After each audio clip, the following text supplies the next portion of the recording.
E mi sono promesso che non ti cercherò. Ciao a tutti! Benvenuti, welcome. No, non posso fermarmi, stavolta sarai tu a guardarmi. I love this song. Un concerto in piena estate e il mondo che aspetta. Ok. Come una luce che si accende e il mondo mi guarda. E in ogni stadio c'è una storia, il timore, l'amore, la Ciao a fine di tutti. una vita, il principio di altre mille, una voce, un coro che spaccano il cielo e cambieremo. Ok. Allora. So welcome. If you're here, let me know this is me talking. Just to make sure that I'm okay. So if you're here, ciao Ann. If you're here, say ciao in the chat. Say ciao in the chat, or put a like if you don't want to appear in the chat. It's okay. Today is a very special day because today it's first live. I don't do it on my own. I'll be with my dear friend Jonathan, who I will bring up in a minute, and we are going to speak about fear of speaking, because this is a topic that comes up over and over, and I understand that a lot because I myself had this kind of problem, especially when I was first learning my first language, which was English. And so we thought to do this live together because Jonathan is, first of all, he's a great teacher, and he's also the creator of the 30 Days Speaking Challenge. And it's amazing how people that go through this challenge, they develop their confidence. And so I thought, who is the best person to talk about this? Probably is Jonathan. So I am so excited to bring him on. And we are going to speak a little bit in Italian. And the reason why we're also doing this is because Italian, Jonathan speaks multiple languages, but Italian is not his strongest language. And we want to show you that despite not knowing everything, like not being perfect, you can still communicate in a language even though you don't know everything. It doesn't matter that your grammar is not perfect 100%. It doesn't matter if you don't know the odd word. The most important thing is to communicate. And so, please, now let me welcome this beautiful teacher, speaker, and creator of the 30 Days Speaking Challenge, Jonathan. Come! Ciao, Jonathan. Ermy, oh, that's such a wonderful introduction. Thank you so much. It's a pleasure to be here, and hi, everybody. Oh, you're so welcome. Jonathan, we've been knowing each other for a while, so thank you for being here, and I appreciate you taking the time to speak about this topic. It's really important. So I would like to show people, right? Because you just, okay, let's start a little bit in Italian. And you know, the guys are speaking, this is a little listening exercise for you, the people they're watching.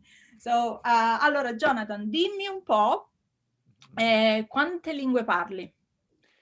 Parlo, normalmente dico che parlo 6 lingue, inglese, spagnolo, francese, tedesco, un po' italiano e ora russo. Russo, ok. Perché hai scelto di imparare l'italiano? Italiano e le altre. Ho cominciato con il spagnolo e il francese, e queste lingue sono della famiglia romana e ho voluto continuare con questa famiglia, e nella università ho visto che posso cominciare italiano, e ho visto che e non è difficile con le parole o con la grammatica che capisco di spagnolo e francese. Ok, quindi era un po', poiché già sapevi il francese e lo spagnolo, l'italiano sembrava essere la prossima lingua che sembrava più conveniente, insomma, imparare. Ok, da quanto tempo impari l'italiano?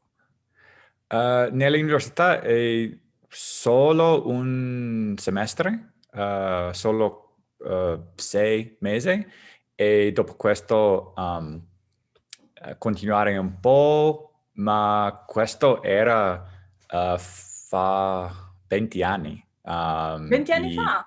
Ok. Mhm, mhm.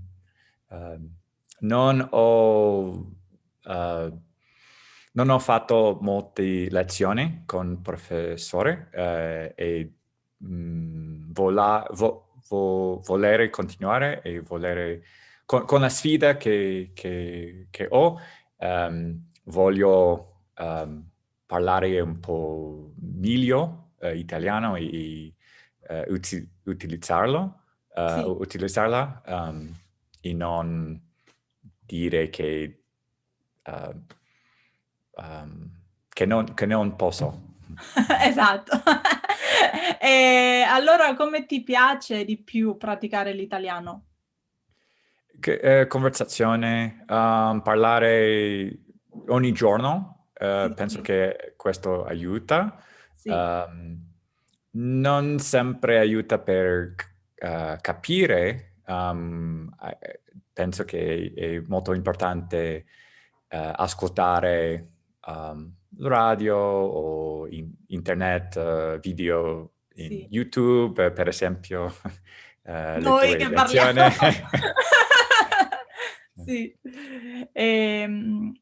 Un'altra cosa che volevo dire è cosa è che trovi facile o difficile nell'apprendimento dell'italiano per te personalmente? Ah, cosa facile, le parole, la grammatica, quando leggo posso capire facilmente, ma è difficile sapere quando questo è spagnolo, questo è francese, questo è italiano e voglio più sapere che lo che dico è italiano. Sì, a volte confondi, no? Lo Mhm, spagnolo mhm, e il mhm, francese e l'italiano, mhm, perché sono simili. mhm, mhm, Secondo te, personalmente, qual è mhm. la maniera per separare? Perché se una persona sa già l'italiano e lo spagnolo e il francese, a volte è difficile separare, no? Mhm. Secondo te? Una idea è utilizzare libri, website in Europa Mm, con i paesi, per esempio, quindi francesi vogliono imparare spagnolo o italiano, ehm, l- leggere un testo con le due lingue, sì, o in Italia quando vogliano imparare francese o spagnolo, vedere testi italiano-spagnolo o insieme. italiano-francese. Mhm, mhm. Insieme. Lo stesso testo, però Ah. in lingue differenti. Cioè, uno Mhm. è francese e uno è italiano, uno è E per spagnolo e uno... vedere cosa vuoi dire Mhm. e sapere la grammatica, come scrive, Sì, e sì. pronuncia. Mhm. E puoi vedere le differenze e Ah, mhm. anche le similitudini, no? Mhm, mhm, mhm. E ti è mai capitato di confondere? Sì, l'ha detto, a volte tu confondi, però ti è mai capitato di avere un episodio di incomprensione che volevi dire una cosa o hai capito una cosa per un'altra? Um, È possibile. quando voglio vedere la tele o video, parole che non sono simili Sì. In francese e spagnolo. Cioè, Mhm. puoi trovare parole simili, però che significano cose differenti. Questo vuol dire. Sì, questa è una Falsi possibilità. amici. Ok. Mhm, mhm. Sì, sì. No, è vero, ci sono molti falsi amici tra spagnolo e italiano e anche Mhm, francese e italiano. E a volte una parola è scritta quasi uguale, però mhm, significa un'altra cosa. mhm. Sì, è No? possibile. Ma con la pratica è più facile. Sì, esatto, è tutta pratica alla fine. Va bene, parliamo un po' in inglese invece. So now it's my Uff. turn. Grazie mille per cominciare a parlare in italiano. Penso che questa è la prima volta che abbiamo parlato in italiano in tanti anni di Di amicizia, conosciamo. sì, è vero, perché parliamo sempre in inglese noi, no? Mhm, mhm, così. Mm. Esatto. Ah, la prossima volta che ci vediamo su Skype o su Zoom, parliamo anche in italiano. Okay, so I liked having this conversation because I would like to ask you, right? How do you Mhm, feel, first of all, about this little conversation? Because, you know, Italian, we said it before, you speak many languages, and mhm, Italian is not like the one that with your highest level. So how mhm. do you feel about this conversation? It's a little bit of a kind of making evidence of the fact of like what is that level, because it is one of my rustier languages, but that I don't want to let just slip away. Yes. So, and I do feel that dependence on the other Romas languages. So it is possible. I think, as you said before, the it's probably easier to think in another language, not English right now. But the easier point is to make the effort on self-expression, communication, and not necessarily avoiding the mistakes and not being afraid of making the mistakes. Exactly. Because I think this is a really good point, which let's unpack it immediately, because I think most people that say, I feel very anxious about speaking, especially with the native speaker, I feel under pressure. I think the majority of people, it's because they're afraid because they don't want to make mistakes, Mhm. and they don't want to, they think that they are going to look stupid. So what are your thoughts on that? I think you can go back a step and just accept that even in our native languages, we're afraid of speaking publicly, Exactly. being recorded, being on camera, being in a job interview, being in front of a classroom, saying something. So even before we start doing that in a second language, we already have that anxiety, that fear of kind of, I'll be judged, I'll say something foolish or something. But I think it's really important to have a human connection first, and just realize like we're all experiencing that. So I think we can meet each other kind of halfway on, well, I'm equally nervous up here. You would probably be nervous up here. So let's just accept the fact that, well, we have something to say, focus on the content more than it being perfect. Yeah. Mm-hmm. Yeah, I like that. And many people actually, they want to be perfect because they think that by being perfect, their fear will disappear, which doesn't happen. I found that, and I see this a lot with a lot of my students, they try to get something, especially when we have a speaking task, and I say, okay, you can prepare for this. And the more time they spend preparing, the more they want to prepare, because they kind of procrastinate because I think, oh, okay, if I prepare this in every single detail, I'll be able to say it perfect. But no, because you're putting more pressure on yourself, and that's not really gonna help you, even though you think it's not. So like you're saying, you need to ditch perfectionism and just try to speak. And I think like me, because you told me, I think multiple times, probably I saw it in one of your videos on Instagram, you say that you are a recovering perfectionist. Yeah. I think perfectionism doesn't help. It sets the bar too high, and then following up with whatever content afterwards, just it's not realistic. So I think it's important to feel comfortable with the content, the message. It's good enough, and embrace the little imperfections of it, and realize we're all human. So I had a revelation a long time ago when I first moved to France, almost about 20 years ago. I had one friend who did place a very high importance on perfect pronunciation, perfect grammar. Yes. It was understandable. He was a university professor, so he did have a particular image to project with his students and with the university and the kind of prestige of that university. Yes. But when we got to any daily conversation on the street, he didn't understand any slang. He struggled with just street conversations or conversations among friends with slang. And I realized I had lots of mistakes, little grammatical mistakes and things, but I made a very conscious decision at that point of, I don't want to be a perfectionist.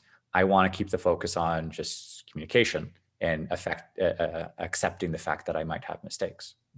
Yes. And also because you're going to miss out, right? Because the more time you spend, no, I don't want to say, this is not the right vocabulary I'm using, but the more time you spend like in a vacuum, like shield, I don't know.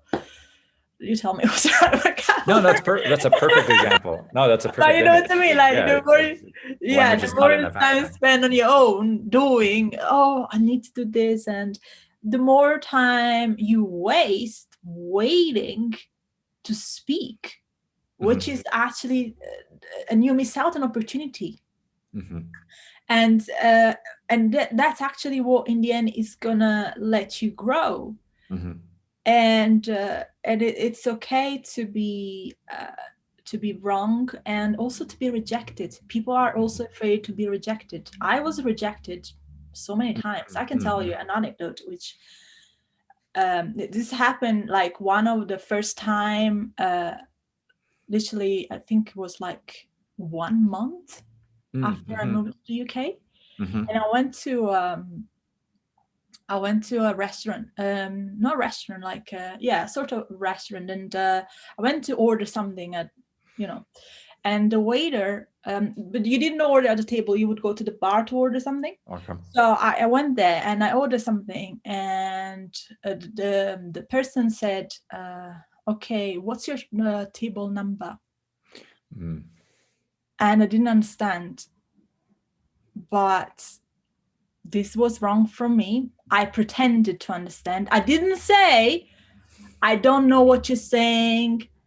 I repeat, please. No, I was so under pressure that I just said, okay, I'll just pretend I understood. And I'd say to her something completely different. I said, I would like a Coke, please. Because I thought, okay, probably now she's asking me what I want to drink. And she laughed at me. And she said, I don't remember what happened, but what I know is that she laughed, and then she said, no, I want your table number. She said it very slowly, but in a very patronizing way. And then I understood what she meant. I said, okay, yeah, now I get it. And so I told her, I said, I don't know my table number. I need to go and check. So I went to check, but I just left the restaurant crying because I thought, yeah, I did. Because I just felt, oh my God, I felt full of myself. I made a fool of myself. And then this, because I saw that this person, then she went to another waiter and she looked at me, they were laughing. So I just thought, oh no, they speak. Probably they were not, but that was my first thought. But after that episode, you know what? It happened, and probably I won't go to speak to those people anymore. However, after I learned something new, I became stronger because you need to build resilience because you're going to be rejected, as I said. However, you don't have to let that stop you. And by the way, if people reject you, if people make a fool of you, probably you don't really want to speak to them. So just leave them and move on to the next people that are nice and they're actually understanding and thoughtful and are nice people to speak to, right? So I think people underestimate their strength, and they need to actually really not be afraid and put themselves out of their comfort zone in order to grow.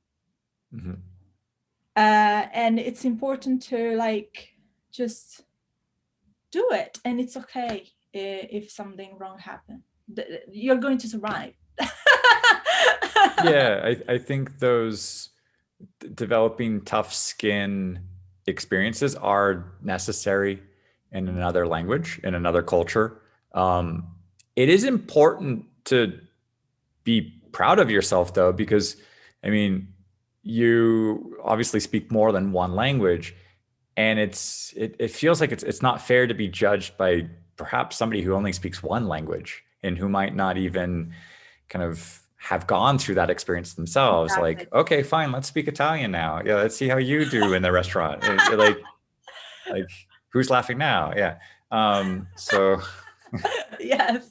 I mean, that's one way to kind of turn the situation around. It's like, okay, who is judging me in this situation? Yeah. Exactly. People people will judge you, but you don't need to let the judgment stop you. That's one. People opinions, don't really care. You shouldn't really care. I know it's hard, but you shouldn't really care about people's opinion. And that says something more perhaps about that person than it says something about you. And like you said, you don't have to go back to that restaurant. Like, you don't have to talk to that person. On that note, I'll tell you, I did go back to that restaurant. Didn't want to speak to those people, but I did go back. And because I am relentless in the sense that I am like, oh no, this time they're not gonna fool me. I'm gonna say it right.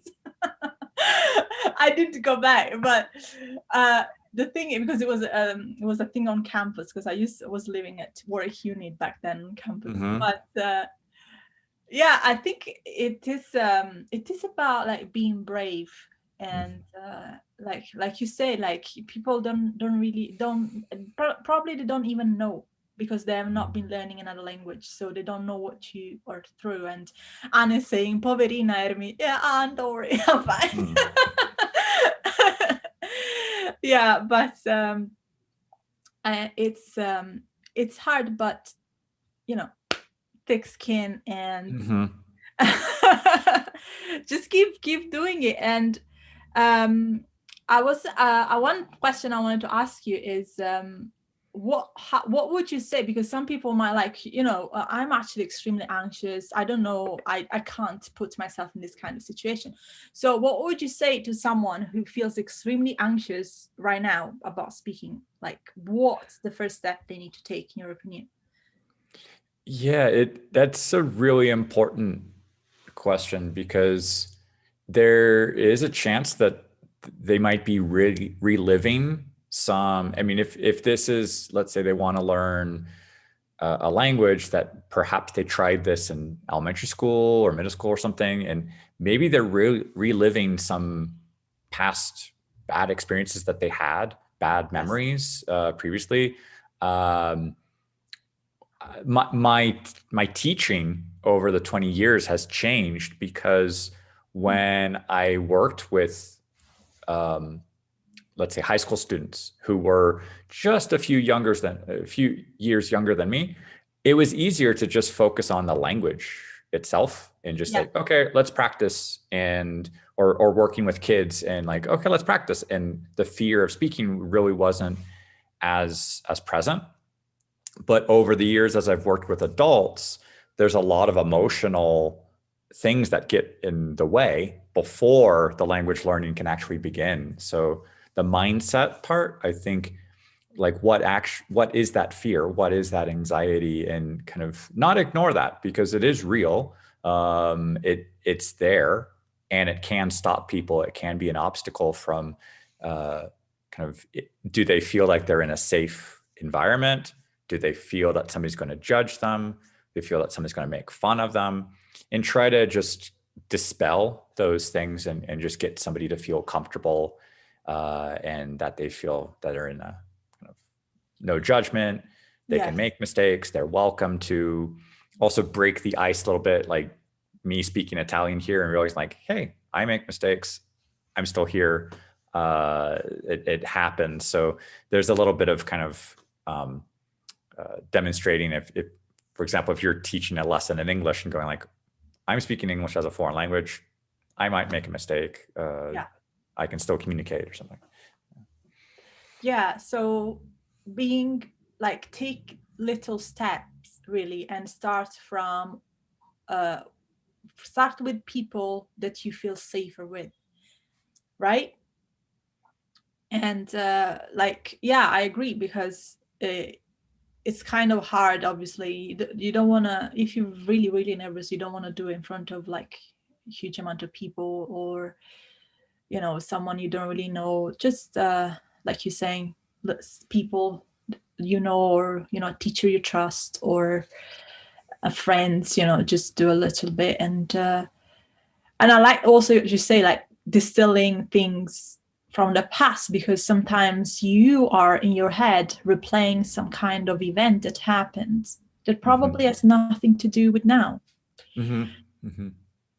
Yeah. And it's true. Like I really identify with that, but I have had that so many times. But it's about like becoming aware as well, isn't it? Like it is. People are not aware they're really in their head sometimes. Yeah, it might not be even this particular language or this particular teacher. It could be some just past experiences on a few things, but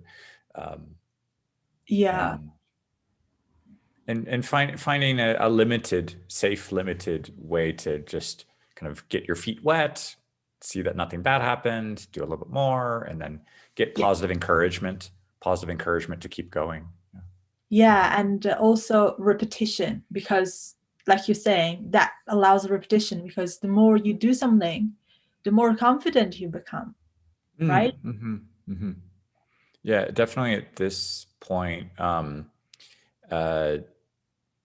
very close right now to completing a whole year of recording myself in these six languages. They're like the Spanish, French, German, Italian, Russian, on a daily basis. I'm like 2 weeks away. I started for this particular year, I started June 1st.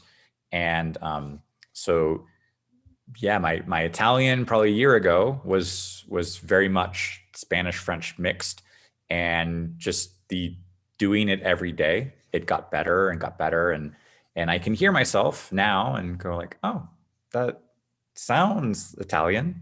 Yes. It doesn't quite just completely sound like I'm hesitating and switching back and forth between Spanish and French and trying to get that into Italian. But so the daily regular practice, drilling it, doing more of it, it certainly helps.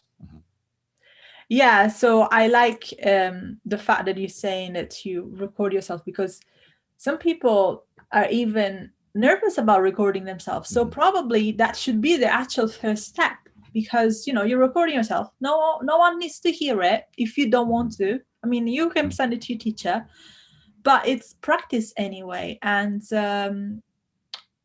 also, like, you don't constantly need someone close to you that corrects you, right? Because, like, you know, I think there are two kind of practice. Like, you can practice for fluency, you can practice for accuracy, right? Yeah, there's different ways that you can use a recording process. It's very similar to if you were going to be writing in a journal, practicing writing. Mm-hmm. You don't always expect somebody to read your journal or expect to read your writing. That doesn't stop you from writing, because I'm not going to practice writing because nobody's going to read it. I haven't heard people tell me that. But for some reason, for making recordings, people are like, I'm not going to record myself because I don't know if somebody's going to like listen to it or record it. And I said, well, those can be two different things. You can make the recording and get the practice. It serves as, it's a tracking mechanism for kind of where were you at this day with that level. And then you can listen to it 30 days from now. You can listen to it 3 months from now. It doesn't always have to have somebody listening to it for you to go through that process. And lots of people tell me they don't necessarily have a practice partner, or they can't afford a lesson with a teacher. You can still practice speaking by yourself. I equate that a little bit to driving in a car by yourself in a parking lot or in a quiet neighborhood. You still need the practice to get used to how the car works.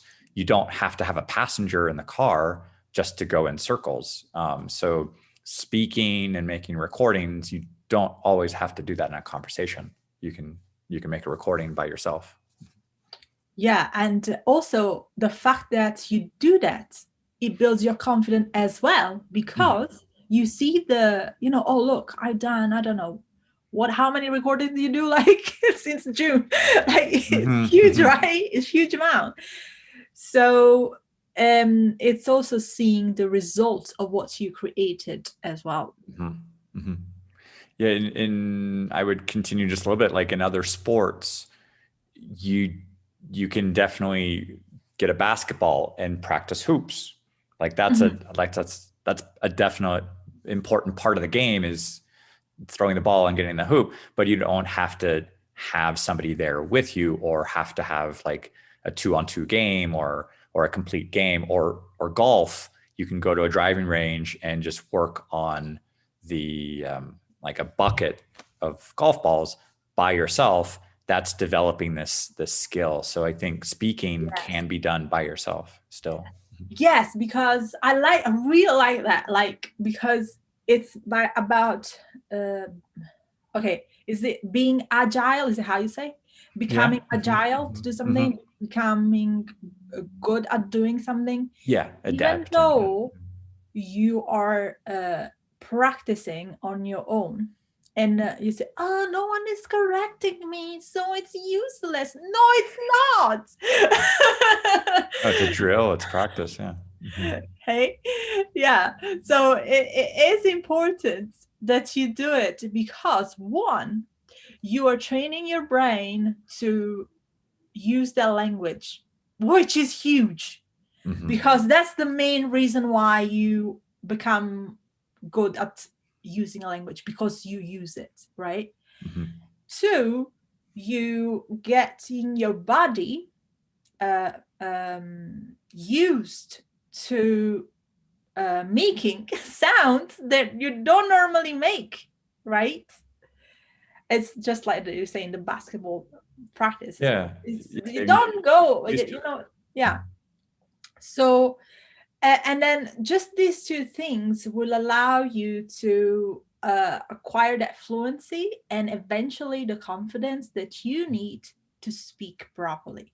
And when we say speak properly, again, it's okay if you make mistakes. And if you don't understand, ask. Don't be like me, don't asking the person at the counter, hey, what did you say? I didn't, I didn't understand. Ask, it's okay. And if they say, just they are rude, just don't talk to them. Move on to the next person. I would just add one more thing here is, when I was little and I had piano lessons, my teacher expected me to practice during the week in between the lessons. I was little, not disciplined, so I didn't. And basically I ended up practicing in front of my teacher. And that's just, that wasn't effective use of her time. That wasn't effective use of my time. Yes. And I would say sometimes with language learning, we're practicing in front of our conversation partner when probably we should have been practicing by ourselves a little bit to get up the grammar, get up the pronunciation, get up the retrieving vocabulary words. Amen. And so if we feel like we're practicing in front of the teacher and practicing in front of our partner or conversation partner, we might not be necessarily using their time effectively or using our time effectively, and we're making them wait. I saw this a lot of times in Russian, where just to get 3 words was an accomplishment, to get a noun in the right case, find the adjective with the right ending, and whether it's singular or plural. Just to find those 3 words, which is the core part of a sentence, it could take me like 2 minutes. Same in Japanese. It takes me ages to make sentence because the whole thing is completely different. But it's practice again. I know you have to do it, but I feel bad for the person sitting there waiting. Like, okay, did you find the words that you're looking for yet? I could definitely do that by myself through speaking and recording, and so I think there's a mix of different levels of practice, of drilling practice, and then kind of conversational practice, keeping a conversation going. Responding, reacting as well. Yeah, it's this is gold, and I think everyone should listen to. Whoever is watching this either now or the replay later, if you just do what Jonathan said to you, literally, you will improve in a matter of not months, not years, but days. Because you will see how much the practice bit makes the difference, right? Mm-hmm. Yeah.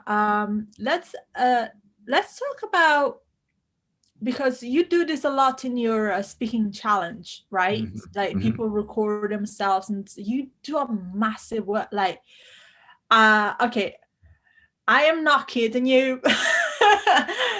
The email that Jonathan sends every single day of the speaking challenge, it's not like they're not only speaking prompts, but you actually also give people the strategies to succeed, which is very important because, as you said, so your teaching has been changing recently because you're not just teaching language. You realize there's much more about it. There's confidence building skills. There is the fact that people want to become able to express themselves even though they don't have like a huge amount of words. So these are all kind of skills that come into place for learning a language, and those are all covered very, very thoroughly in the email that you send every day to the participant of the speaking challenge. So can you tell more about that?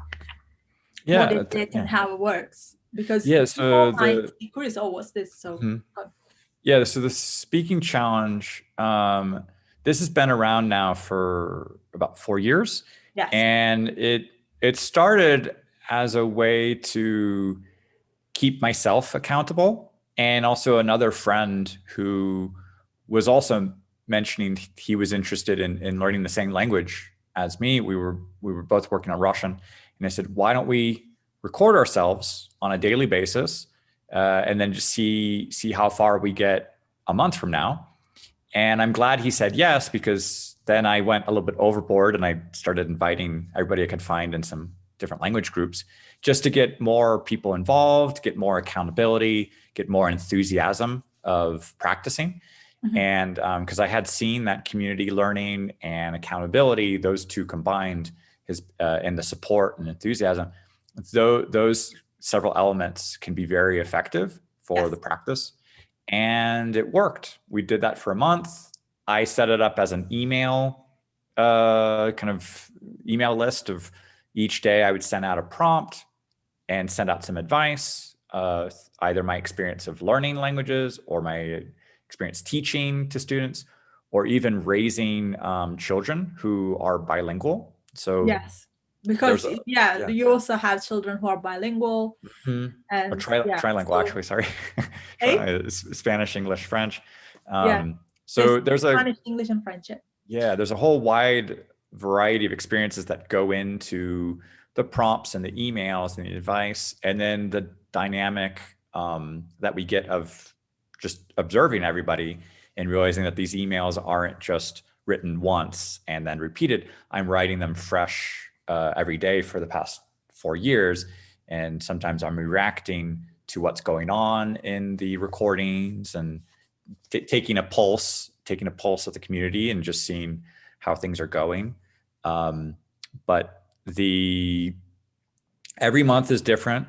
I try not to repeat the exact same prompts. There are things that might come up seasonally.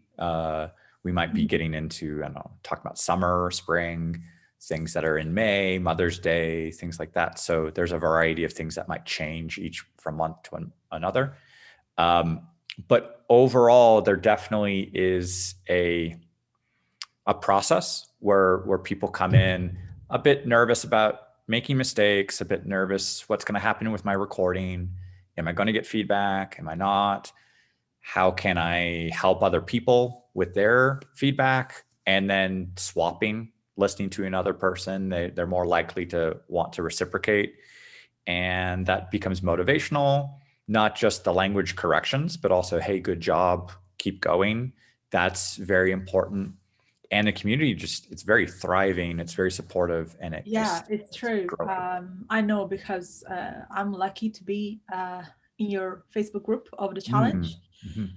So I see every day people, supporting each other and, be sharing their experience. And it's very, very important because you don't want to do it. You don't want to learn a language. I mean, I feel that learning a language is not something you should do on your own. It is, you learn to communicate. So you need to learn it with other people, right? And I like that you also every day you send this prompt to let people speak about, and they're also about things that are happening currently in the world.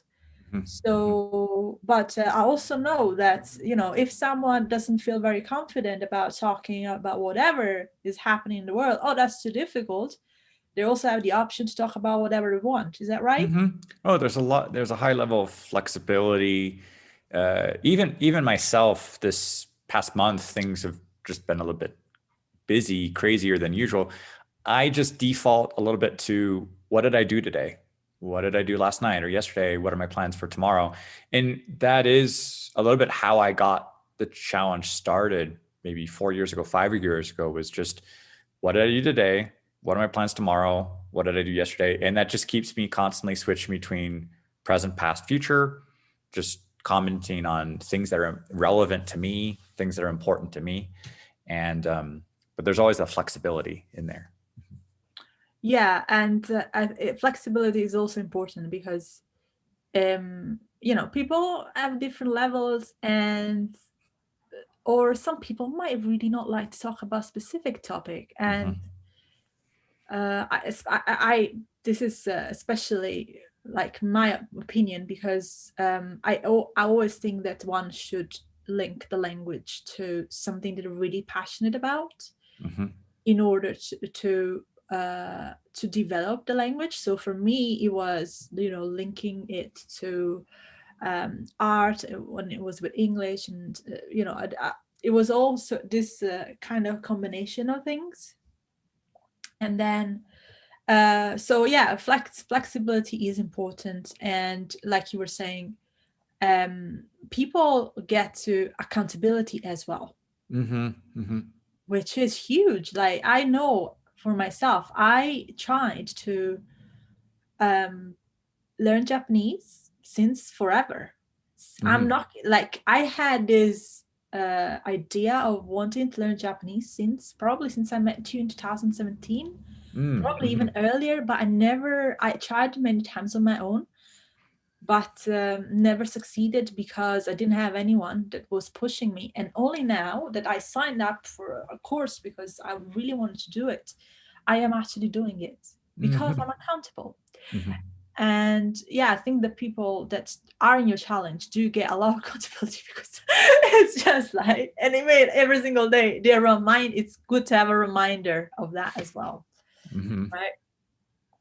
Yeah, the accountability. There's the people who are looking forward to Yeah. hearing your recording, looking forward to checking in. How are you doing? And so I think kind of that TV show, the Cheers, where like people are looking forward to hanging out with some friends. I think there's a little bit of that kind of camaraderie and what is so and so going to have to say about this topic, or so you get a feel that it's not just the topics themselves, but it's just there's a bit of a round table where everybody gets a chance to express their thoughts, and everybody's thoughts is valued and important in there. So yeah, just making everybody feel very welcome and supported. Yes, I like that. So if someone would like to know more about this challenge, your 30-day speaking challenge, where should they go? So my website is hugginsinternational.com, and you can also Google here 30-day speaking challenge, and that'll usually bring that up. I'm also on social media for like Instagram, English with Jonathan, on Facebook, Huggins International. So you can look up those, the website, or on Facebook or Instagram to find links there. Yeah, I'll also drop the link to the challenge in the chat. But yeah, I think as you said, it's quite easy. You just go on your website, hugginsinternational.com, or they just Google 30-day speaking challenge and it comes up immediately. Yeah. I think it's really great what you're doing, and I really appreciate you sharing as well your experience of learning. And I would like to wrap this up with one last question. And my last question is,